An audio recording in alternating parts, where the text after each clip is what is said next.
बचपने से हमनी के सुनत आइला कि हिंदू के पुरनिया, लेकिन इहो सुनत आइला कि 80 बरस के कुंवर सिंह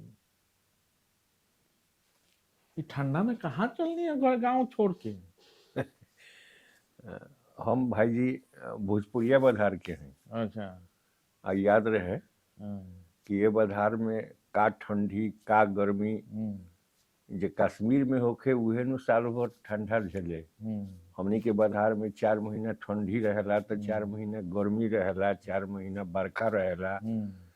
तो ओकरा खातिर हमनी के इतने कहे कि पूरा हमनी के पोर पोर हर महीना के विषय में जानेला। ठंडी हुई तो हुई, जौन हुई तो देखल जाई। लेकिन माने के नहीं, माने तो हमारे साथ है प्रोफेसर उदय नारायण सिंह।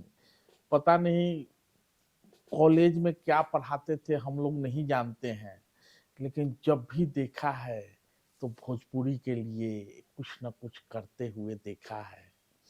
और गौतम ऋषि के धरती के हैं, रिवीरगंज के बानी। जी जी सब दर्शक लोग जे भी हमरा के देख रहल बा सभे के प्रणाम। बानी तो हम गौतम ऋषि गोदना सेमरिया के रहनिहार, लेकिन क्षमा चाहे जनप्रतिनिधि लोग के उदासीनता के चलते गौतम ऋषि अब हमने के गौतम ऋषि ना रहनी। अब तो गौतम ऋषि बक्सर में तारका बध भइल और बाद राम जी सीधे चल गए मिथिला में, दरभंगा में। वही जंग अहिल्या उद्धार कई, वही जंग पुष्पवाटिका में गए। माने राम जी लांघ के चल गए मिथिला आ गौतम ऋषि पे कोनो चर्चा ना भइल। जबकि जनप्रतिनिधि जब राम सर्किट बनत रहे तो जनप्रतिनिधि लोग के दावा ठोके के रहे कि भाई गौतम ऋषि गोदना सिमरिया में भी है, उन पर भी चर्चा होनी चाहिए। नहीं भइल तो ना भइल। राम आएंगे, राम आएंगे, राम आएंगे, लेकिन राम छलांग लगा के सीता की धरती पुनौरा धाम कब जाएंगे, ये सवाल तो लगातार उठ रहा है।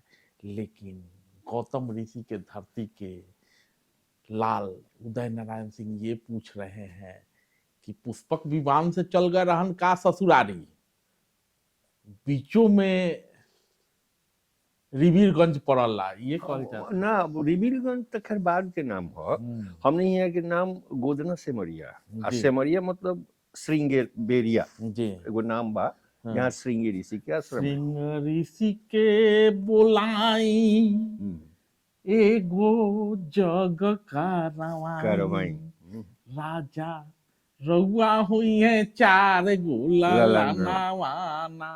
बढ़िया तो कुछ गुनगुनाए होते बत कही होके तो जानते नहीं। इतना हमरा के सालों तक बत कही कहे कि सब कुछ अच्छा जी भेटाइल ना कुछ हमने, खाली उदासीनता के चलते। अब श्रृंगी ऋषि रहस ओहू पर कहीं चर्चा नहीं के। गौतम ऋषि रहस सरजुग जी के तट पर हमने के बसल बनी और सरजुग के सारण्यक संस्कृति के मानल जाला कि सरजुग तट सारण्यक संस्कृति में हर घाट पर हमने यहाँ मंदिर बा।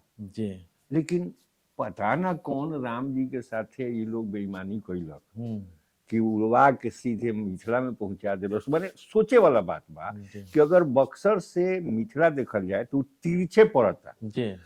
मिथिला वाला लोग कहता कि ना वहाँ के पहले सीधे चलनी बक्सर से तार के तारका के आनी मुकामा के आगे गईनी, माने सीधे पूर्व गईनी आ ओजन से उत्तर गईनी। बाहर विश्वामित्र जी रउआ जब बधार के ऋषि रही, संत रही, तो तिरछे हेले के चाहत रहे कि पूर्व जाके या फिर उत्तर जाई, सीधे कम से कम 50 किलोमीटर के दूरी ऐसे तो कटला के का जरूरत रहे। मैंने बा ऐसे मन में तनी तकलीफ बा। तो गीत गौनई में अब कुछ रह नहीं के गल संतोष भाई। जब बेईमानी होके लगी तो कोई का गाई, देख देख के हुक होता। हर माने विषय पर बुझाता नु कि बेईमानी हो रहा। तो उहे हुक के शब्द देवे लगी तो भोजपुरी गीत बा भोजपुरी गीत तो कोनो भोजपुरी गीते खातिर थोड़े बाकी कहना में कि ढोंडी के बीच में का बा, चोली में का बा। भोजपुरी गीत तो उहे नु बा ना। देखी दुख के बात जब कहम तो भोजपुरी के अब ई गीत के चर्चा करके रुआ हमारा के जी एक तरह से चिंटी काटल तनी एकरा के चिंटी काटल का जी ई संदर्भ रुआ ऐसा अचानक अध्याय बदल देनी जी ई ढोरी आ चोली ई हाल में एकरा के लोग घुसा देलस। जी हमनी हियां जौन गौ नहीं रहे जी एगो गीत हमरा मिलल हमार माई गावत रहे जी गीत के पंक्ति सुनी जी कोरे रे नदियावा सासू दहिया रे जमवनी क्या बात हमारी त लिहानी जोरन ताही दहिए आहो सासू सैया रे जनमनी धुआं वाही खिलले आकाश गौर करम संतोष है जी एगो सास से ओकर पतोह कहतिया कि ये सासू जी ई कोरा नदिया जोन बा ई राउर गर्भ जी कोरे रे नदिया सासू जी आ दहिया रे जमौनी जी ओमे रुआ अमृत लेनी वीर जोन रहे जी ससुर जी के जी ओसे जोरन डरनी ओ गर्भ में आ दही जमौनी जी आ वो दही से सैया जन्म ले जी अर्थात हमार पति पैदा होता है आ ऊ ऐसन पति धुआं खिलने आकाश माने विश्वव्याप मिलन उनकर प्रसिद्धि जी तो हमरा खातिर असल भगवान तो ये सासू जी रौरा नु बनी जी ई विराटता हमनी के पारंपरिक गीतन में बा। जी एमे ढूंढी लगी हन आ एमे चोली लगी हन 32 GB रैम 32 GB बताई अब बने रुआ जब चर्चा छेड़नी है तब हम बताओ तनी कि भोजपुरी ऊ ना हो जोन आज लोग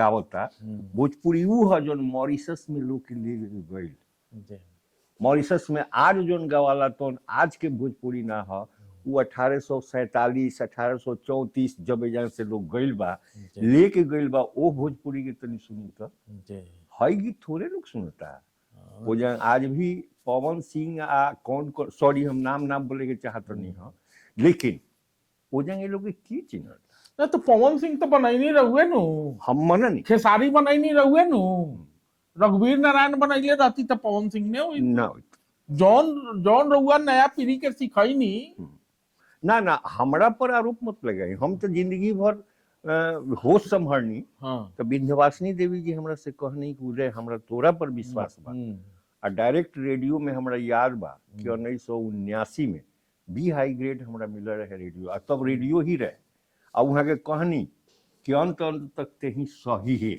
हम सहले बनी रुआ जानत तनी बढ़िया से कि हमेशा भोजपुरी के प्रति हमार जो समर्पण रहा हम करत करत दांत टूट गए केस उड़ गए अब उम्र के वो पायदान पर हम बानी कि कबहू कुछ हो सकेला फिर भी हम ना हम जे कहनी है कि रउए बनैनी तो रउआ व्यक्तिगत रूप से रउआ या कोई व्यक्ति विशेष के दोषारोपण नहीं के ई गार्जियन के जोन भाव होला रउआ कतनो टाइट होके कहीं कि ए मंगनू तू तो हमर भाई बड़ा लेकिन हमरा लगी तो रउआ गार्जियने बानी नया पीढ़ी लगी तो रउआ गार्जियने बानी तो हमार पुरान पीढ़ी काहे ने ठोक बजा के पवन खेसारी चाहे फलाना टिमकाना हम तो उतना सुनबो ने करी भाषा से हमरा लगाओ बा तो ओकरा के काहे ने ठोक पीट के ठीक कई नहीं देखिए अब सवाल जब बन वैसन तो कई गो ठेहा बा जी कई गो ठेहा बा जोना के हमनी के खटखटावे के पड़ी जी एमे कोनो शक नहीं है कि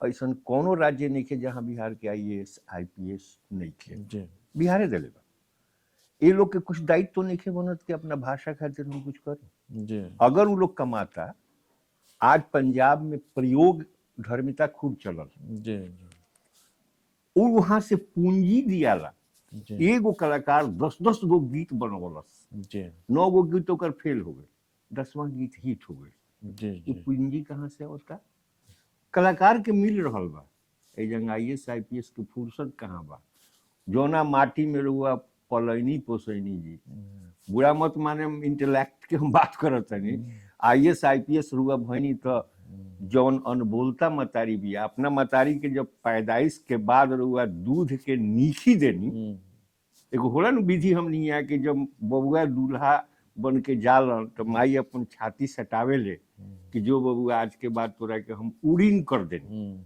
दूध के तोरा के बकस देनी। जी तो ओकर बकस देवे वाला खातिर रुआ तो मुक्त हो गई नहीं, लेकिन जौना माटी में रुआ पलैनी पोसैनी, जौना हवा में रुआ जियनी, जौन गाछ वृक्ष खातिर छाह में दौड़ दौड़ के गुड्डी उड़ावत रही, ओकरा पर चढ़ के अमरूद तुरत रही, ओकरा प्रति और कोनो मुंह नहीं के।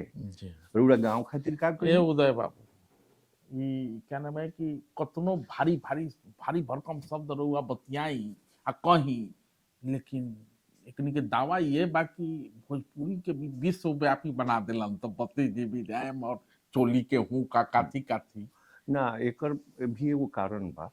कारण ई बा कि आज अगर हमरा एकनी के काउंटर देवे के मौका रहित, हमरा लगे पूंजी रहित, तो हम क्रिएशन करती।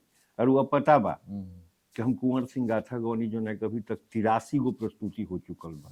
आज जब हम राखी ला तो लोग उठे ना। उमे अगर वीरता के बात बा तो खाली वीरता के बात बा। अभी हम काम कर रहे बनी सीता गाथा। बिहार से हमारी रिलेशन बा, बिहार से ही हमार संबंध बा। बिहार के अगर कुंवर सिंह रह तो बिहार के सीता जी रहे, हमारा उनकर गाथा गावे के बा। तो जन्म से लेके मृत्यु तक जब गाथा गाए, लेकिन एकरा खातिर पूंजी के जरूरत होला। तो हम क्रिएट करी, हम पूंजियो लगाई, एकरा बाद लोग के दरबार में आगे कहीं कि हमार सुनबो लोग हो, हमार देखबो लोग हो, माने का करी। माने स्थिति यही बाकी जे रोगिया के भावे हुए वायदा फरमावे। काउंटर करे वाला मटेरियल नहीं कि हमरा भूख लागल बा, मानसिक भूख हमरा चाहिए कि हम गाना सुने। तो गाना सुने तो कौन गाना सुने? बाजार में तो ऐसा कोनो गाना नहीं है जो नौकरी के सोझा हम राख ली कि रे है तो अश्लील के सोझा हमार अश्लील बा। कहाँ अभी तो हम एगो प्रोजेक्ट करे जाते हैं, मात्र 2 महीना में लॉन्च हुआ। तो हमेशा कुछ न कुछ करते रही। वीर कुंवर सिंह के गाथा के प्रति राउर जो आकर्षण बा, उससे नया पीढ़ी कितना प्रेरित भइल वो पर बताइयो के का गईनी रहुआ नया पीढ़ी सुनलक ने ना। एकर कारण बा जी, एकर कारण बा कि लोग कहलस कि एकरा के कैसेट में रुआ काहे नहीं कि लॉन्च करत जी। तो वह बात बा 30 रैम के बाद जब बा तो मैं पूंजी चाहिए कि हम ओकरा के एगो वीडियो फॉर्मेट में बना दी जी। तो हम वीडियो फॉर्मेट में बनावे जाए तो पता लगी कि घर के लोग कही गया सब्जी के दामवा लिए ना, सब्जी तो घरे चाहिए। तो हम सब्जी देखी कि हम वीडियो बनाई। आ हमार जो मार्केट बा अगर हम लगाइयो देते नहीं तो IAS IPS खातिर एगो बात संतोष भाई दिमाग में आवता। आज के दिन अंबानी जी बरन भाई इंडिया के टॉप, वर्ल्ड के टॉप, अडानी जी टॉप के लोग व्यवसायी है, लेकिन ओवरऑल वो आदमी न हलो, आदमी हलो। दिन भर थाकल मांदल जब घर में आवत थी लोग तो लोग के रूटीन का होता सामान्य वो अपना पत्नी से कैसे बतियाई लोग, अपना माई से कैसे बतियाई, अपना बेटा से कैसे, हमन यही सब बतियावत थी लोग। तो ओहू लोग के एगो खास इच्छा हुई कि चलो यार कुछ गाना सुनाओ। वो कौन गाना सुनत हुई लोग? अगर हमरा लगे सेंस बा तो अडानी के टारगेट करके रुआ एगो गीत बनाई ना, फिर रुआ अंबानी के टारगेट करके गीत बनाई ना। लेकिन ओकरा खातिर रीड करे के पड़ी कि केकर कैसन मानसिकता बा, अभी के जन परिस्थिति बा जी हमनी पर हावी बा 5 करोड़ ऊ भोजपुरिया जो ठेला चलावेला, ट्रक चलावेला, मजदूर बा जो पढ़ल लिखल नहीं है, ओकरा एंटरटेनमेंट चाहिए। दावातर और बा कि हम 20 करोड़ भोजपुरिया बानी। हाँ। तो मान लीजिए कि महाराज 5 करोड़ ठेला चलावे वाला बा, रेडी पटरी पर चलावे वाला बा, दुकान पर गावे वाला बा, दुकान पर काम करे वाला बा, शाम को अइलक तो थकलक तो पते जे भी रैम चाहिए, क्योंकि विरह तो भोजपुरी में बा हम बांधते नहीं। तो अब विरह तो भोजपुरी में बात तभी लोग मॉरिशस गइलन लेकिन पत्नी ऐजे रहली। तो वो तो समस्या बा, पलायन के समस्या बा, विरह बा ना। देखेंगे उहे हमरा कहे के बा कि 5 करोड़ अगर एक्टिव बा, ओकरा फिल्म देखही के बा, ओकरा गाना सुनही के बा, तो 15 करोड़ भी चाहता जी। लेकिन वो औसन जागरूक नहीं थे कि ओकरा अगेंस्ट में खड़ा करो। वो कहता कि बा भाई गाना हम ना सुने, तो जो सुने मोकरा खातिर कुछ प्रयास वो लोग करो कि खाली संतोषे जी करिहन हाँ। आ उदय करस। बहाना मत बनाई। बहाना मत बनाई। आप अगर आरोप लगा रहे हैं तो आपकी भूमिका क्या है? नहीं, बहाना मत बनाई। बहाना ऐसे नहीं बनाई कि क्या नाम है, ठीक बा उदय जी भोजपुरी से जुड़ल गाथा के समझ लख लिखलन, बोलन, कहलन, सुनलन, सुनैलन, बेटी के भी समर्पित कैलन, तैयार कैलन बेटी के।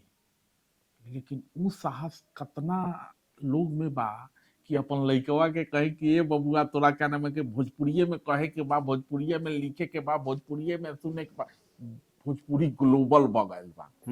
कतना लोग बा में उहे बात। तो अब हम देखेंगे रुआ हमरा बहाने सब कोई के अगर इस संदेश देवे के चाहतनी तो हम इतना जरूर जानते बेटा बड़न बेटी बड़ी हमार जब तीस्ता हमार ना रहली जी तो बेटा हमरा याद बा कि एम्स हॉस्पिटल में अचानक जब उनमें से लाश निकल तीस्ता के तो रोए लगलन कि लाश ना उठी। ने कहा है आ तो हमरा तीस्ता ऐसा एगो बहुत बढ़िया फिर से ब्यास हुआ दी।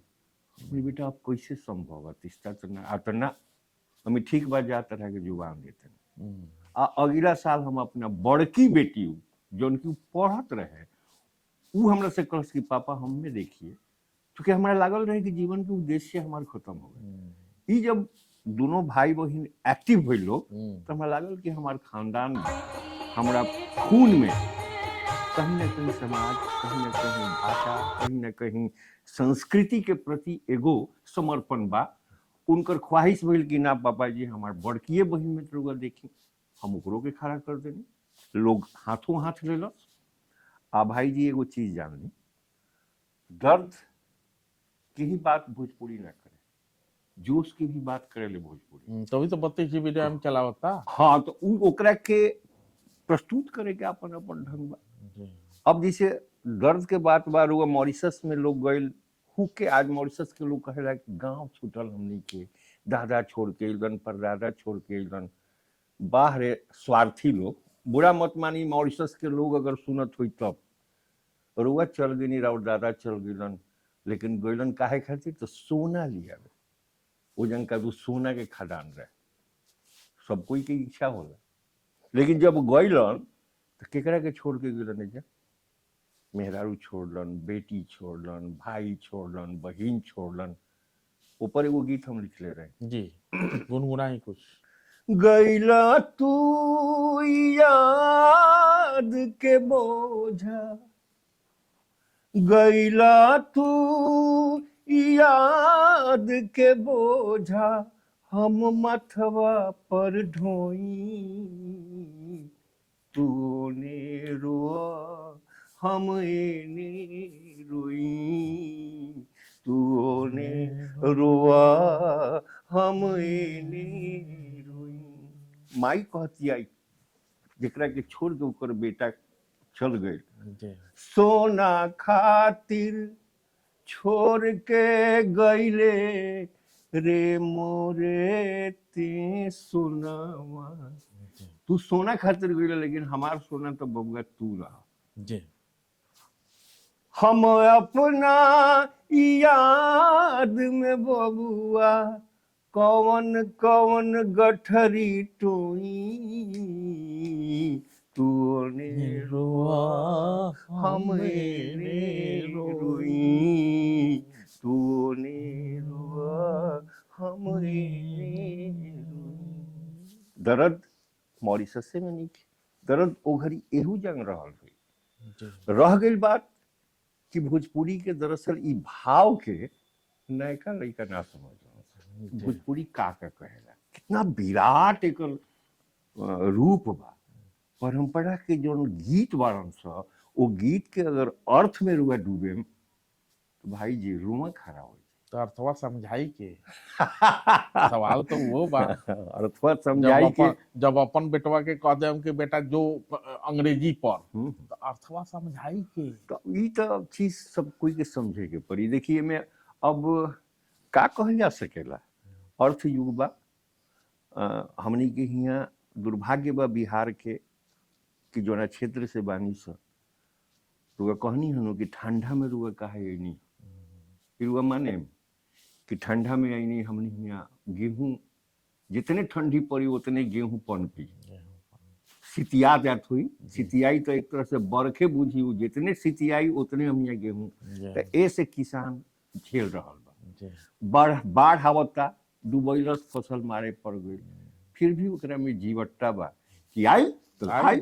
फिर हम लड़े जीवटता तो बा जीविका तो बा तो अब बाकी संघर्ष कर कर के जौन आदमी अपना परिवार के पालता पोषता वो ही ना चाहे कि हमारे बबुओ भविष्य में यही ढंग से जियस हर बाप की यही इच्छा हो ऐसे वो अपेक्षा अब वो लइकन के संस्कार बा नौका लइकन के कि वो बाप के कष्ट देख के वो गांव जवार के कष्ट देख के वो भाषा के दुर्बलता के पक्ष देख के वो तनी जागो।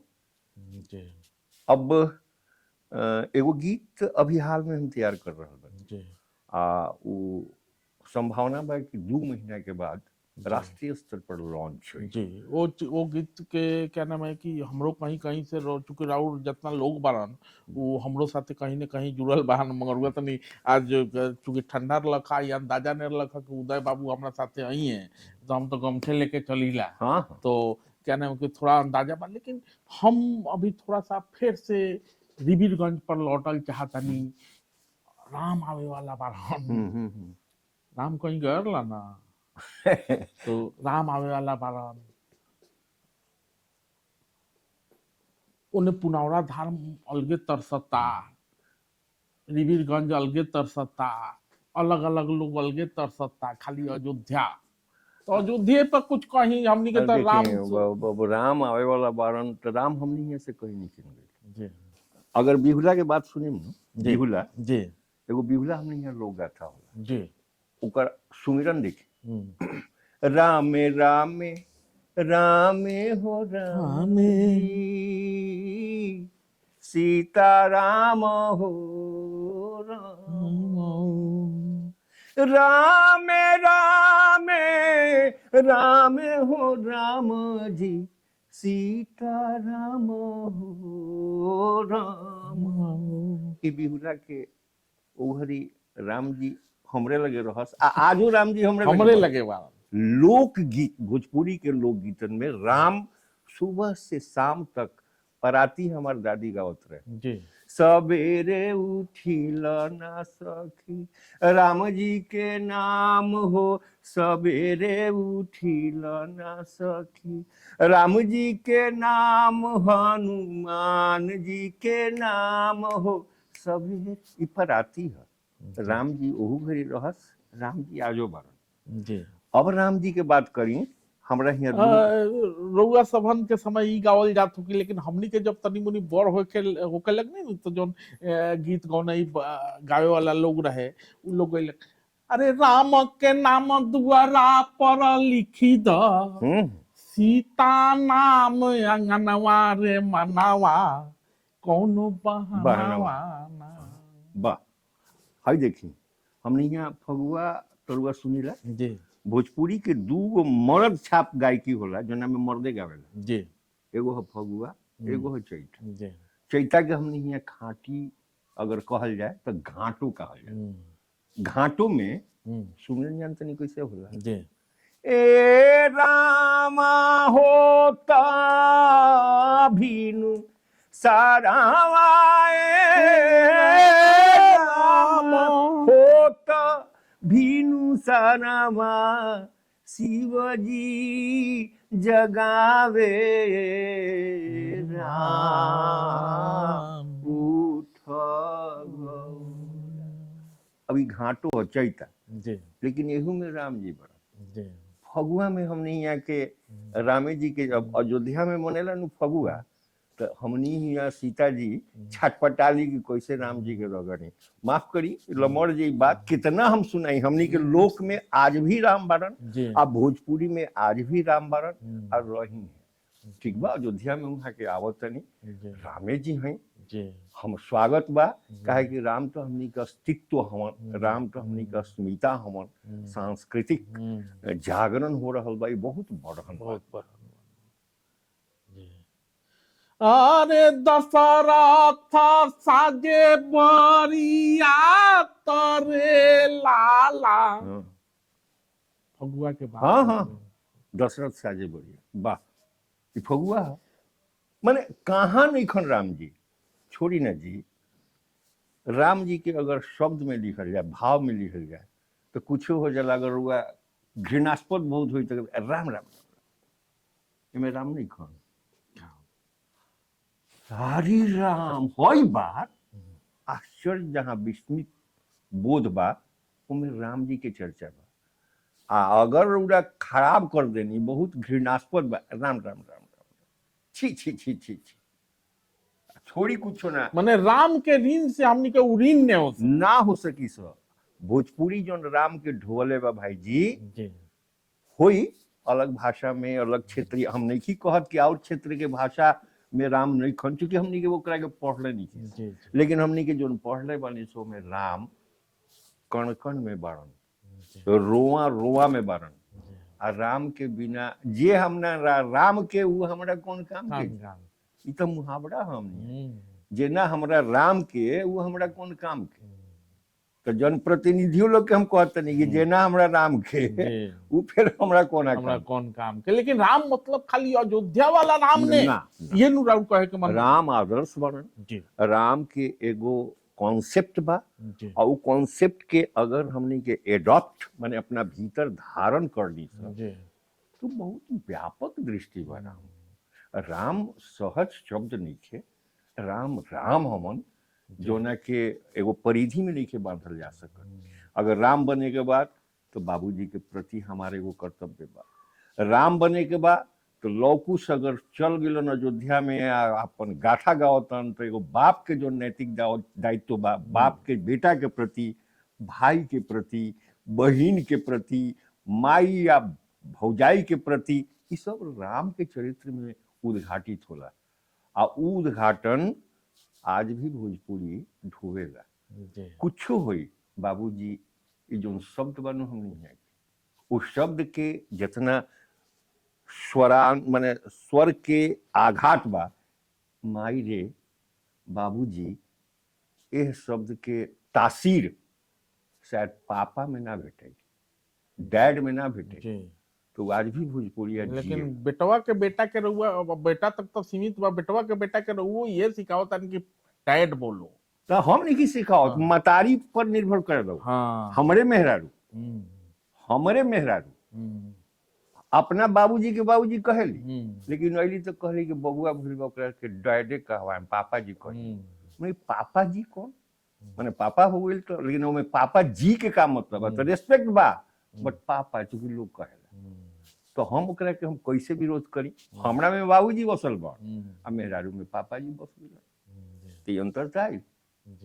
तो हम अब एजंग मेहरारू से लड़ी, मारामारी करी, तो कहीं ना कहीं सब कोई के एगो नैतिक दायित्व बनता संतोष भाई, कि या तो पूरा परिवार एगो संस्कार तरह पलाए पोषाए, आगे बढ़ो, ये संदेश हर परिवार खातिर बा।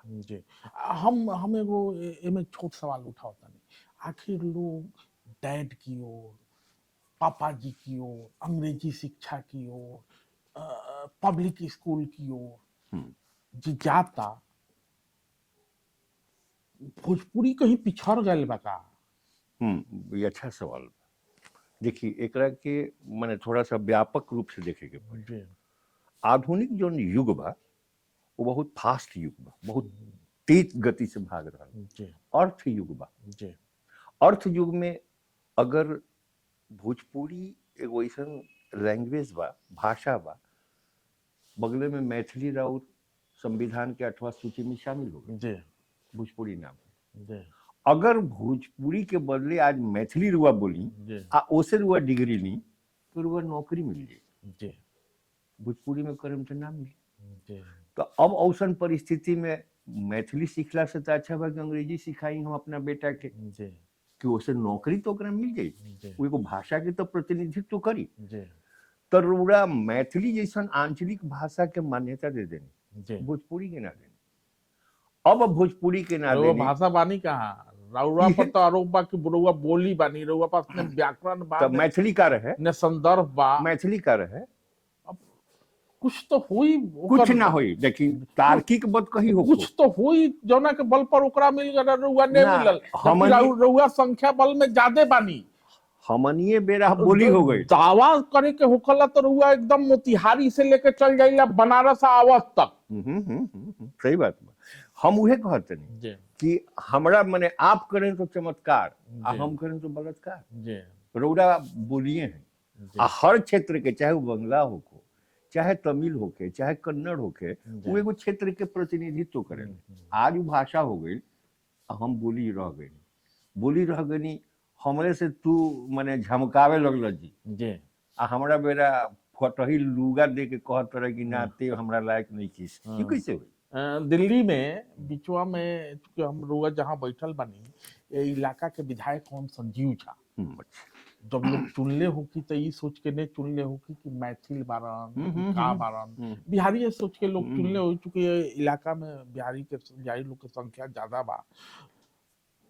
बीच में दिल्ली के स्कूल में मैथिली भाषा पढ़ावे लगी वहां के प्रयास कैली, क्योंकि मैथिली 8वां अनुसूची में शामिल बा, तो मगर हुआ एगो लाइन लिखलक, माल मियाँ के मिर्जा खेले होली, वोट हमर, आ क्या नाम है कि पूजा तोहर। तो दूसरी तो रहुए बानी, भोटवा तो रहुआ रहले लखा। लोकतंत्र में तो वोट के ताकत होला महाराज। देखिए एगो बहुत बढ़न बात रुआ कहतनी, हम जानतनी, हमहू दिल्ली घूमतनी, हमहू देश विदेश घूमतनी, हम जानतनी कि अगर ऐसा आह्वान होके तो खाली भोजपुरिया अगर चाहे तो दिल्ली के पूरा बाउंड्री क्षेत्र के हाथ से हाथ धरा दे तो घेर दी। इतना भोजपुरिया बा खाली दिल्ली में, छोड़ी सूरत, छोड़ी पंजाब, छोड़ी गुवाहाटी, छोड़ी कलकत्ता।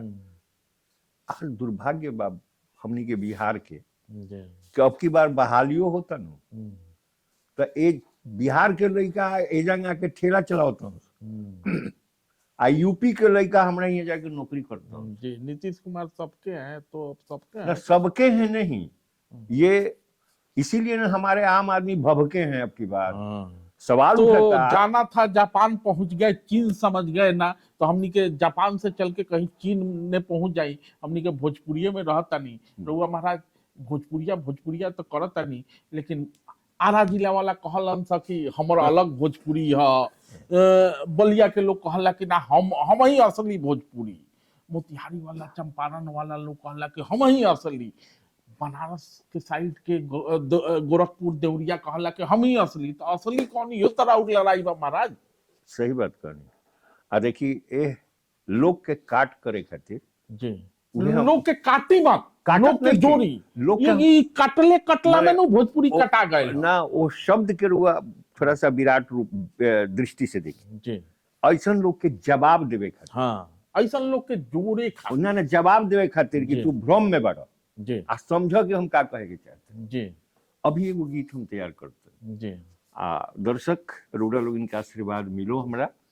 एमे 16 आदमी गा रहा बा जी, मालिनी अवस्थी जी, शारदा सिन्हा जी, चंदन तिवारी, तृप्ति साक्या, उदित नारायण, गोपाल राय जी, मदन राय जी, ऐसा 16 आदमी से हम गवाइनी। जी, काबा आरा के भोजपुरी, मोतिहारी के भोजपुरी, बलिया के भोजपुरी, छपरहिया भोजपुरी, इस सब के हटा दी जी, लेकिन वही का हुआ तो भोजपुरिया जी, भोजपुरी से भोजपुरिया भइनी। नहीं मैंने भोजपुरी में काबा के सवाल रहुआ मिटावल चाहता। हाँ ना तब जान ली कि आरा तनी यहाँ के मोबाइलवा द लोग हो तनी सुनावस का हम गाओ तनी हम गा के सुनाए के मोबाइल से का सुने हम तब तैयारी में बाबू अब अभी नानू सुनाए हम लोग में बड़ी गोपनीय चीज बाबू। जी जी जी, वो पोल खुले लगी तो बहुत लोग के बेचैनी रहती। जी जी, सुनी भोजपुरी से भोजपुरिया भर जी, जो ना क्षेत्र में लोग भाषा हुआ स्थानीय बोले भोजपुरिया हो गए। अब भोजपुरिया खाली बोलिए से ना होला, भोजपुरिया के अपन एगो पहचान बा, भोजपुरिया के एगो आइडेंटिटी बा जो ना के भोजपुरी माने अंग्रेजी में कहल। भोजपुरिया के का आइडेंटिटी आज तक तो हम सुन ले रहे हैं कि भोजपुरी आइडेंटिटी क्राइसिस से जूझता रहे, कहता नहीं कि भोजपुरिया में एगो आइडेंटिटी बा। अब देखी डूबियो में जी जैसन मर्द में होला उसी मेहरारूओं में खाटीपन होला भोजपुरिया मेहरारू। वचन विचार शोभे, ये भोजपुरिये में शोभेला जी। वचन विचार शोभे, सभा में लीलार शोभे, लागे जब लोहा कबो पीठ न देखावेला। चाहे रहे देशवारे चाहे परदेशवारे, जलम्हा आपन ई झंडा फहरावेला। भोजपुरिया रे भोजपुरिया रे भोजपुरिया रे भोजपुरिया रे हो। मरद मेहरारू के का शोभेला जी। चाल चलन शोभे, रूप लक्षण शोभे, मान मर्याद के कहानी ही बिटिया। छाव शोभे चोन्हा शोभे, ठेक शोभे ठोना शोभे, चोख पानी रूपवा के रानी ही बिटिया। भोजपुरिया रे भोजपुरिया रे हो। ऐसे ज्यादा ना गए अभी। तो उदय बाबू आजकल प्रयास में लागल बनी, हमेशा नया नया तरह के प्रयोग करत रहीला। यहाँ की हमनी के तनी समझ कम बा, लेकिन भोजपुरी के प्रति प्रेम बा। ऐसे कि मंगरुआ भी वही माटी के बा जहाँ के प्रोफेसर उदय नारायण सिंह हवन। भाषा हमरो भोजपुरी है, इहों के भोजपुरी है, लेकिन यहाँ के कुछ रचत तानी गावत तानी। आ हमनी जैसन लोग माने मंगरुआ जैसन लोग यहाँ के रचत देख के, यहाँ के कहत देख के, यहाँ के सुनावत देख के गर्व से सीना चौड़ा हो जाता। कब तक लॉन्चिंग की तैयारी बा? हमार प्रयास बा कि माने ईश्वर, अगर ईश्वर के कृपा, चूंकि कुछ सब उहे रचावल, सब ही रचावत राम गोसाई जी। 22 के बिहार दिवस बा जी। हम चाहते नहीं कि एकरा के मालिनी जी से चाहे शारदा जी से 22 मतलब 22 मार्च बिहार दिवस मनावल जाला। तो बिहार के भी एगो भाषा है यही, तो वो दिन एगो दिवस मनावल जाला राजकीय स्तर ना। लोग 22 कहनी है तो मंगरुआ तनी कंफ्यूजिया गया कि घबराई मत, ऐसे आजकल 22 मतलब कि नाम आएंगे। हाँ तो हमरो भोजपुरी आई, लेकिन 22 मार्च की हो आई। तो 22 मार्च के इंतजार रही। 22 जनवरी को राम आएंगे।